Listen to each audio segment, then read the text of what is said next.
잔치에 한두 번 참가 안 해본 사람은 아무도 없을 것입니다. 잔치하면은 저도 아주 생각나는 것이 있습니다.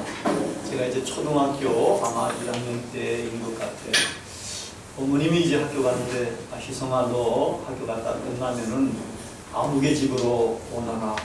그래가지고 이제 집에다가 이제 책꽂이를 갖다 이제 저는 그 집으로 찾아갔어요. 사람들이 많은데 엄마 어딨나 보니까 이제 딱 발견한 거예요. 그래 엄마 그러면서 이제 붙잡으니까 엄마가 내 손을 딱 이끌고 한 구석으로 이제 데리고 가면서 거기다가 이제 이제 음식 상이라도 그때 조그만 상들이 있었지 않습니까? 이제 그런 거 가지고 이제 음식 한 상을 채우다가 이제 놓아주더라고요.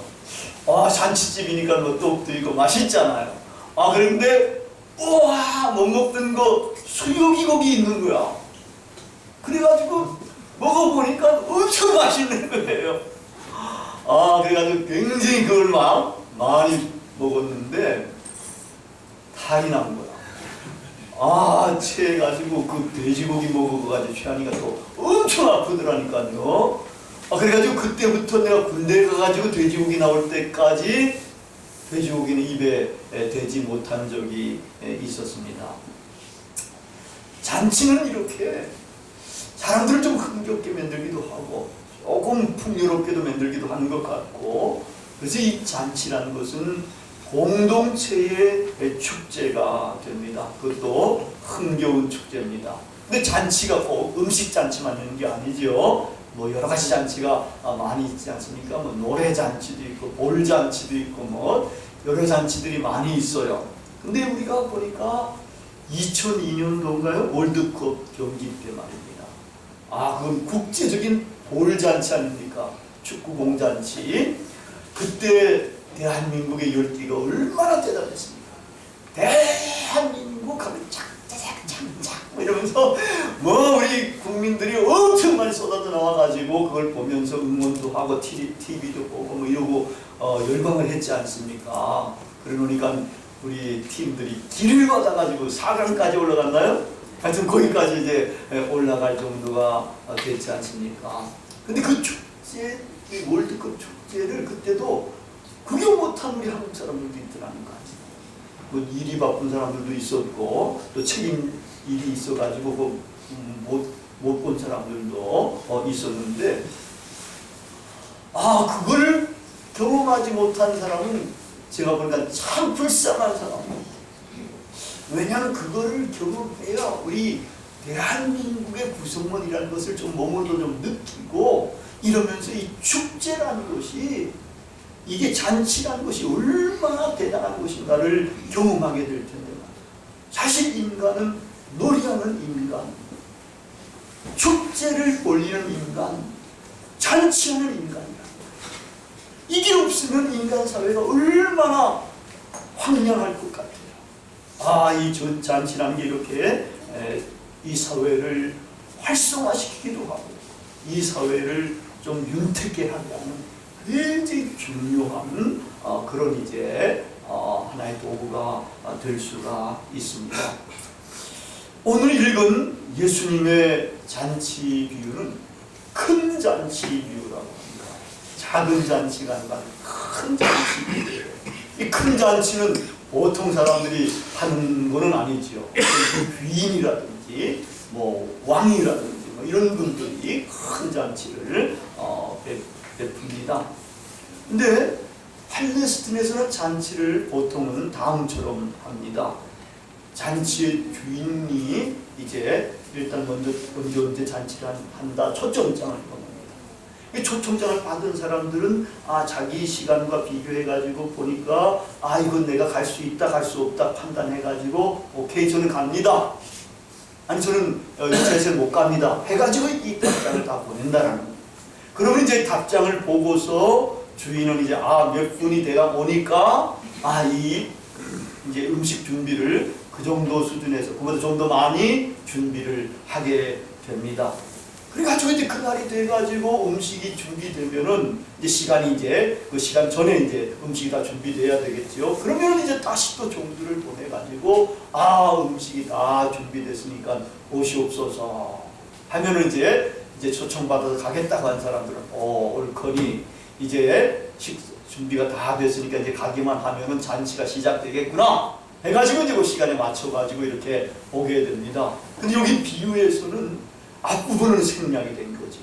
그날 잔칫날의 상황이 여기서 이제 상정이 되고 있습니다.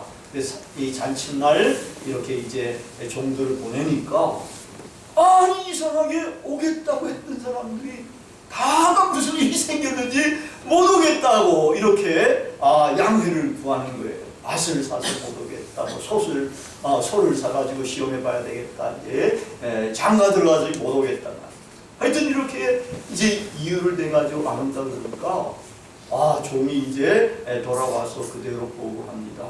그러니까 주인이 화가 나는 거예요. 이 자리가 얼마나 중요한 자리인데 온다고 해서 준비를 해놨는데 오지 않아가지고 자리가 비게 되다는 거예요.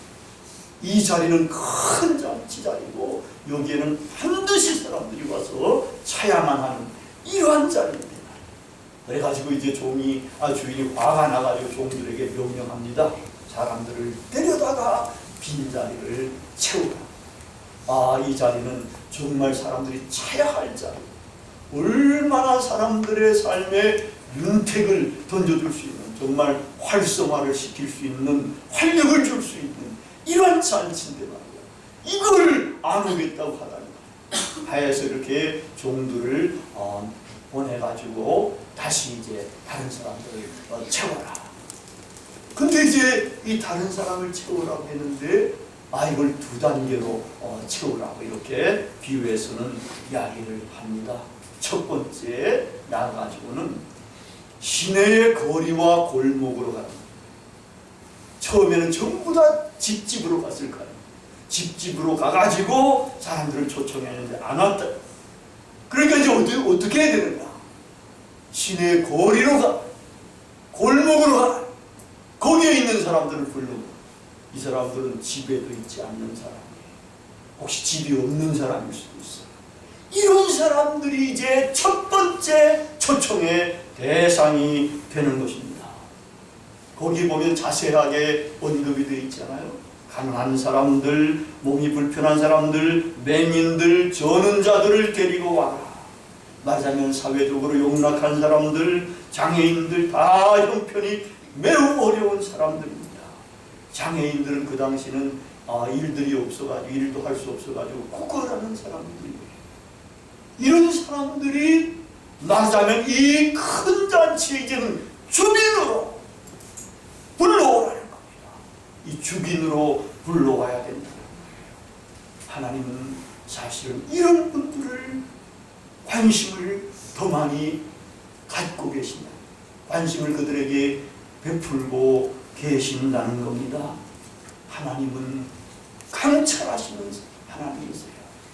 하나님께서 우리 인간을 창조하실 때 얼마나 존귀하게 창조하시는지 몰라요. 왕과 같은 존재들로 이제 창조를 하셨어요.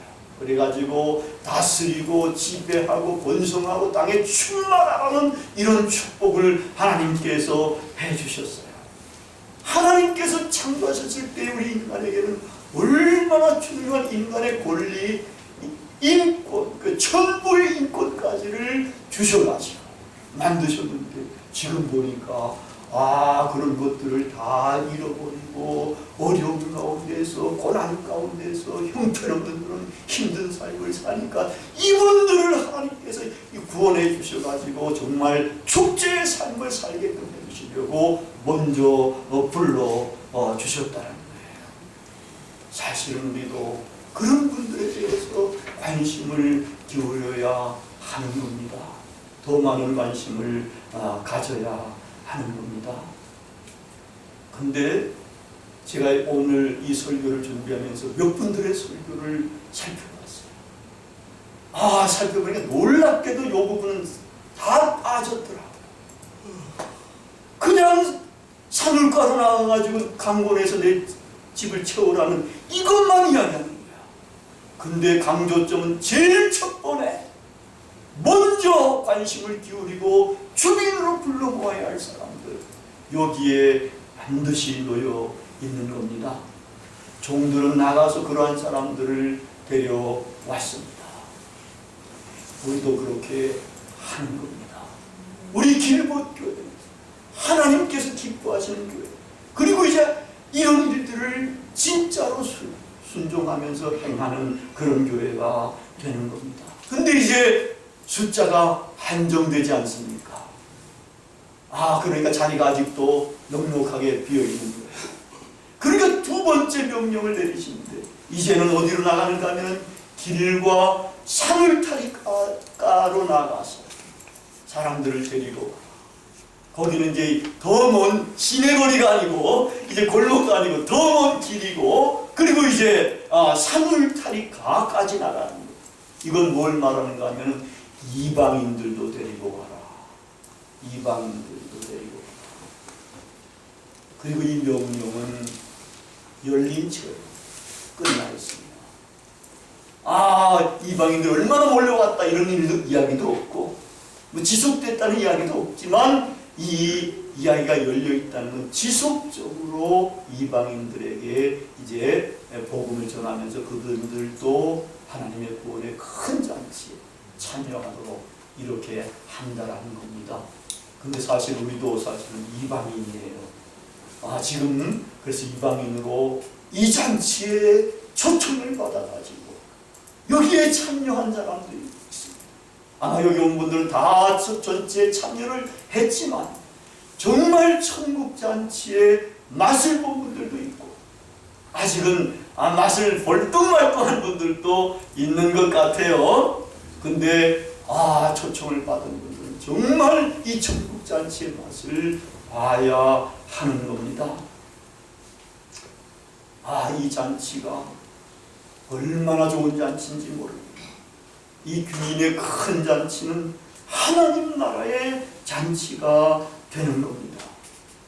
먼저 초청받았던 사람들은 유대인들인데, 이분들은 예수님을 거절하고 예수님을 십자가에 못 박아 죽였기 때문에 이런 잔치에서 일단은 이제 배제가 되고 이방인들이 이렇게 이제 들어와서 이 잔치에 참여하게 되는데, 이 잔치를 맛본다는 것은 대단한 겁니다. 우리의 영혼과 마음속에 즐겁고 기쁜 가락이 정말 울려 퍼질 정도로 하나님 나라의 잔치를 맛보는 사람들은 그렇게 기쁘고 행복한 삶을 살아가게 됩니다. 이 주님이 주시는 기쁨, 평화는 세상에 줄 수도 없고 빼앗을 수도 없습니다. 세상의 명예, 세상의 권력, 세상의 재물은 잠시 동안은 줄 수가 있지만 그것이 잃어버리고 난 다음에는 허망해지는 겁니다.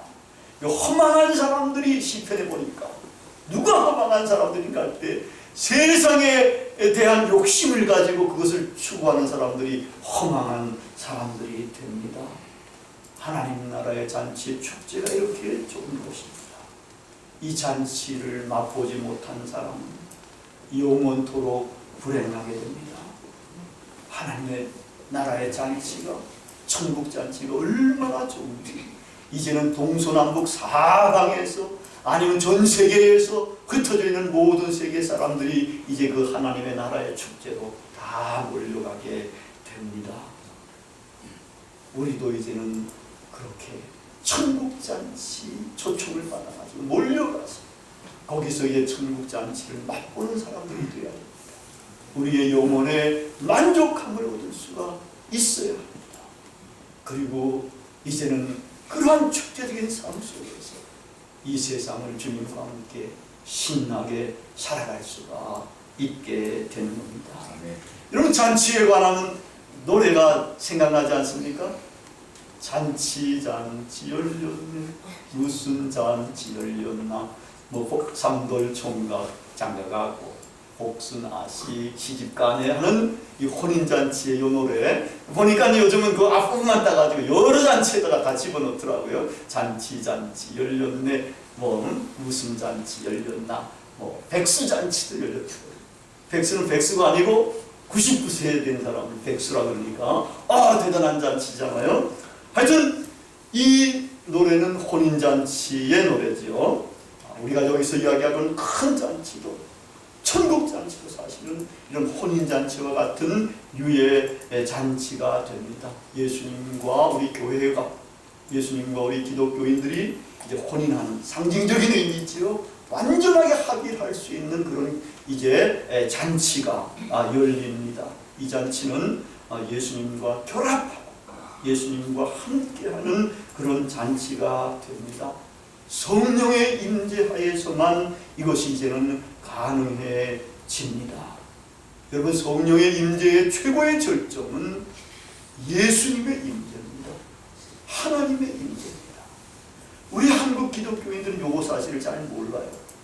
성령 받으면 뭐 그냥 은사 받아가지고 팔짝팔짝 뛰고 뭐 은사를 자랑하기도 하고 내세우려고 그러고 뭐 병 고치는 거 이런 것들에만 관심을 갖는데 이건 다가 부스럭집니다. 제일 중요한 것은 그분입니다.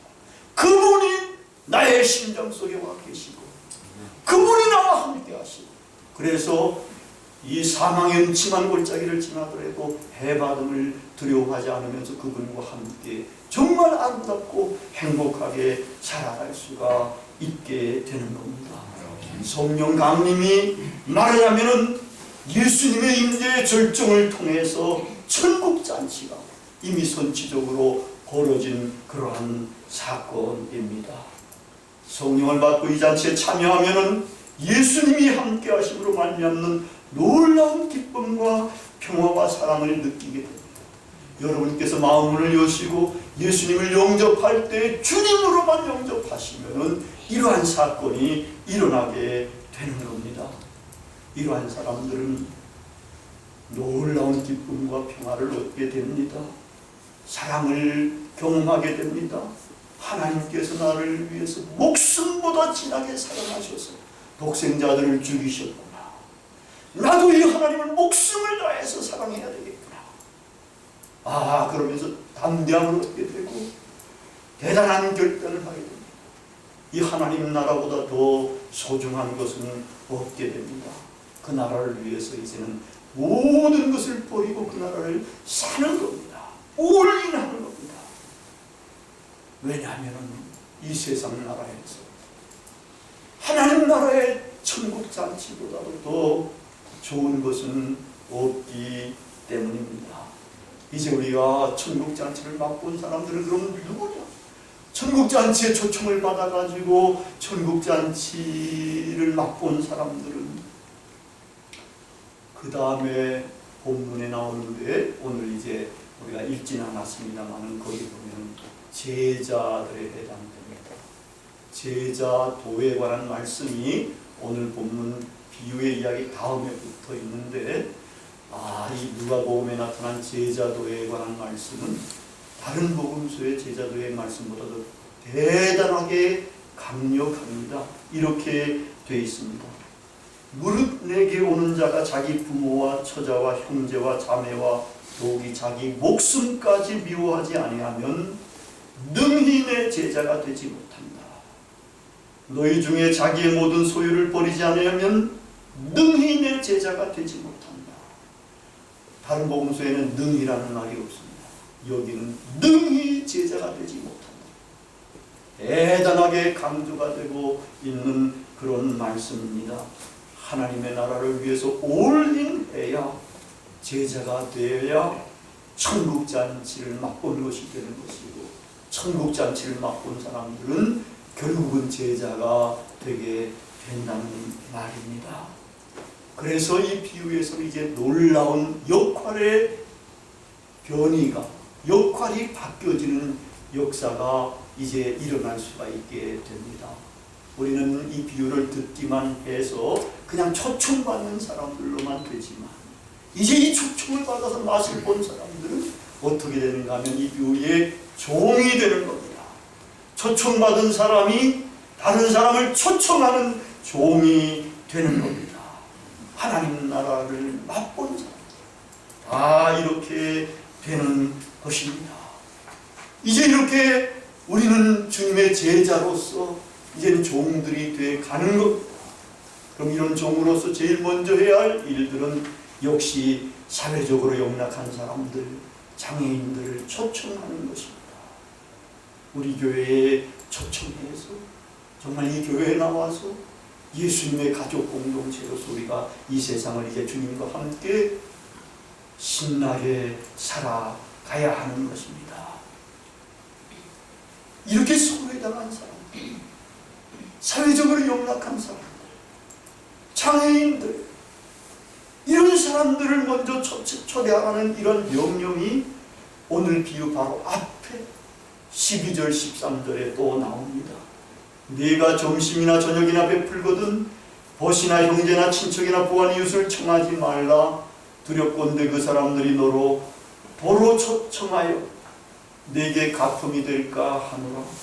잔치를 베풀거든 차라리 가난한 자들과 몸 불편한 자들과 저는 자들과 맹인들을 청하라.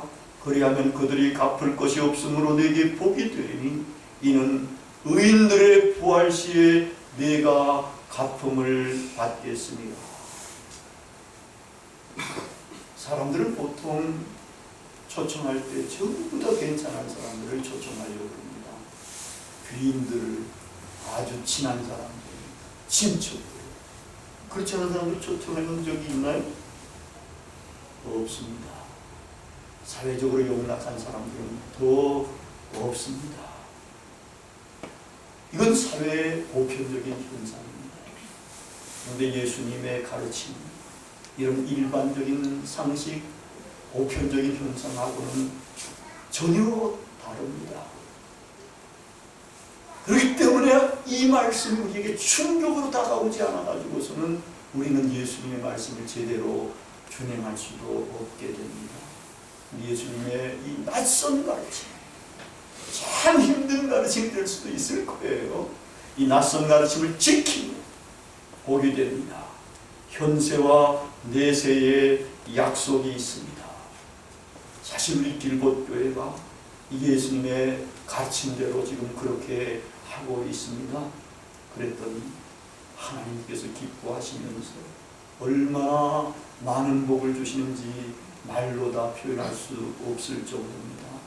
제가 한번 말씀드렸듯이 지난해의 마지막 날까지도 하나님께서 정말 좋은 소식을 우리에게 주셨어요. 그래서 올해에도 하나님께서 정말 좋은 소식을 주시리라 이렇게 확신하고 선포를 했는데, 사실은 하나님께서 1월 한 달 하루도 빠짐없이 좋은 소식을 주시니 아멘 할렐루야, 얼마나 감사한지. 제가 여러 가지 세상 살다 보면 좀 힘들 수도 있는데 얼굴이 더 빛나지 않습니까? 매일매일 하나님께서 좋은 소식을 주시는구나. 이건 놀라운 간증거리잖아요. 얼마나 놀랍습니까? 얼마나 귀한 은혜입니까? 얼마나 기쁩니까? 그래가지고 정말 이 추운 겨울철에 우리 노숙인들에게 쪽방을 제공하자는 운동까지를 전개했는데 하나님께서 그것도 채워주시면서 그래도 여러분들에게 복음의 조그마한 손길을 전하지 않습니까? 저희들은 그렇게 생각해요.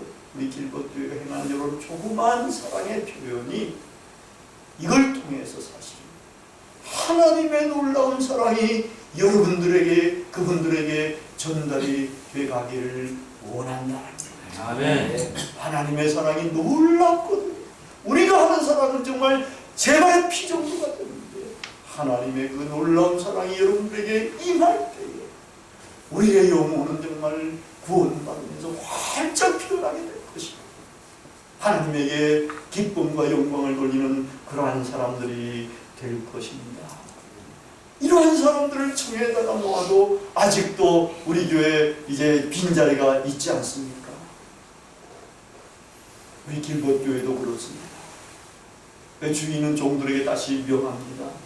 길과 산을가로 나가라, 강권해라, 데려와서 내 집을 채워라, 이렇게 명령을 냅니다. 이 나가라는 말은 사실은 파송을 의미합니다. 우리 은혜를 받은 사람들은 나아가야 하는 겁니다. 나아가서 자기의 심장에 전한 그리스도의 복음, 구원의 복음을 이제는 입으로 드러내라는 겁니다. 입으로 한두 명에게도 이야기를 하고 친구에게도 이야기를 하고 이렇게 해가지고 이 교회로 데리고 오라는 겁니다. 그래서 채우라는 겁니다. 그렇게 해야 사망의 그늘 가운데 거하던 형제들이 살아나게 됩니다. 천국잔치의 맛을 볼 수 있게 됩니다. 이제 우리도 천국잔치에 초청을 받은 사람일 뿐만 아니라 그 역할이 변화되어서 이제는 이 천국잔치로 사람들을 초청하는 그러한 사람들이 되어가야 합니다. 주님의 집을 우리 길벗교회를 채워야 합니다. 그렇게 해야 영원히 하나님의 나라에서 떡을 먹는 복된 사람들이 됩니다. 사람들을 강권하여 내 집을 채워라. 우리가 사랑하는 예수님의 간곡한 명령입니다.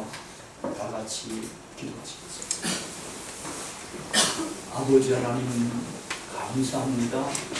이렇게 하나님께서 영원히 어둠과 사망의 그늘 가운데서 죽어갈 수밖에 없었던 저희들을 천국잔치로 초청해 주셔서 천국잔치의 맛을 볼 수 있도록 도와주신 것 진심으로 감사를 드립니다. 이제 저희들 모두가 다 주님의 잔치에 이렇게 불려서 나왔사오니 하나님께서 성령의 놀라운 은혜를 허락해 주셔서 그 마음속에 예수 그리스도가 왕으로 가정해 주시고 그래서 주님이 주시는